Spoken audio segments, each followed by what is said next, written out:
لله يا رمضان بالقبول والغفران. السلام عليكم ورحمة الله وبركاته.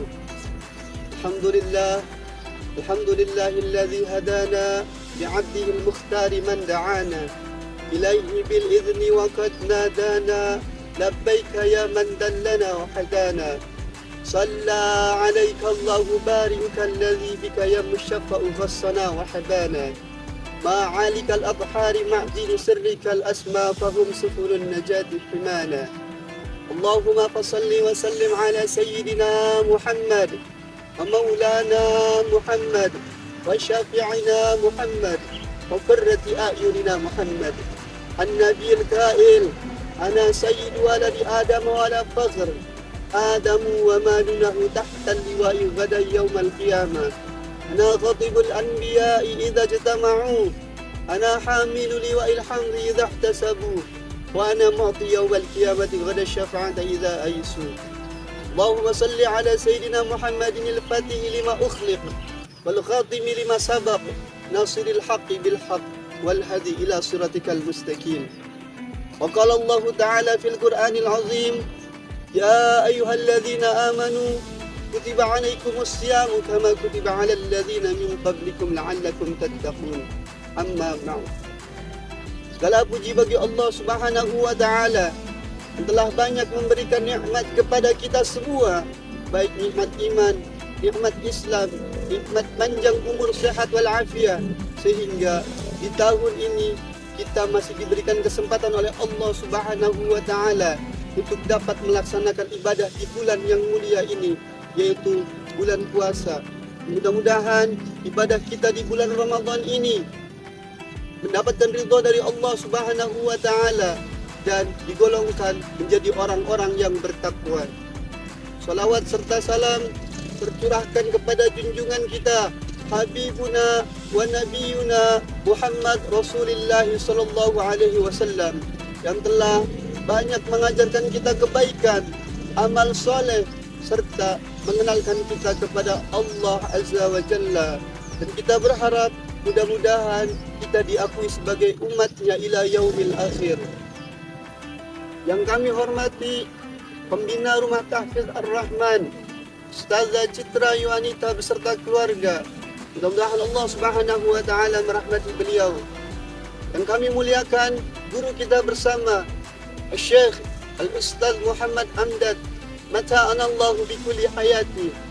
Juga tidak ketinggalan para asatiz wal asatizah, rekan-rekan seperjuangan, para wali santri, juga pada anak-anakku seluruh santri Rumah Tahfiz Ar-Rahman. Kita hadir kembali di bulan Ramadan, bulan mulia, bulan penuh berkah. Puasa berasal dari bahasa Sanskerta, upa puasa. Upa artinya taqarrub, puasa artinya yang Maha Esa, atau taqarrub ila wahidil ahad, yang berarti mendekatkan diri kepada Allah Subhanahu wa taala. Sahabat-sahabatku yang dirahmati Allah Subhanahu wa taala, di dalam kitab Ihya Ulumuddin karangan daripada Sayyidina Imam Ghazali bahwa puasa dibagi menjadi 3 tingkatan. Apa sajakah itu? Yaitu i'lam ana saumu bahwa darajatin, saumul umum wa saumul khusus wa saumul khususil khusus. Yang pertama adalah puasa umum, yang kedua adalah puasa khusus, dan yang ketiga adalah puasa khususil khusus atau puasa istimewa. Yang pertama adalah puasa umum. Apa itu puasa umum? Puasa umum adalah wa amma saumul umum bahwa kaful batin wal farji anil qada'i syahawati kama sabaqa tafsilu, yaitu mereka berpuasa hanya sekedar menahan lapar dan haus serta menahan syahwatnya untuk tidak melakukan hubungan suami istri atau berjima. Maka puasa semacam ini juga biasa disebut puasa orang awam atau puasa orang pemula, yaitu mereka yang berpuasa hanya sekedar menahan lapar, haus, dan kemaluannya untuk tidak melakukan berhubungan suami istri. Lalu yang kedua adalah puasa khusus. Apa itu puasa khusus? Puasa khusus adalah wa amma shaumul khusus fahuwa kafu sam'i wal basir wal lisan wal yadi wal rijli wa sa'iril jawarihi 'anil atham. Yaitu mereka yang berpuasa bukan hanya sekedar menahan lapar dan haus serta syahwatnya untuk tidak melakukan berhubungan suami istri, akan tetapi lebih daripada itu, mereka berpuasa menahan pendengarannya untuk tidak mendengarkan sesuatu yang diharamkan oleh Allah Subhanahu wa taala. Mereka menjaga pandangannya untuk tidak memandang sesuatu yang Allah tidak suka.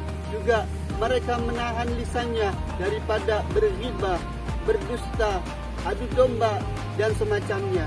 Juga mereka menahan tangan, kaki serta seluruh anggota tubuhnya untuk tidak melakukan maksiat kepada Allah Subhanahu wa taala. Maka puasa ini adalah puasa orang-orang yang khusus. Dan yang ketiga adalah puasa khususul khusus atau puasa istimewa. Apa itu puasa khususul khusus?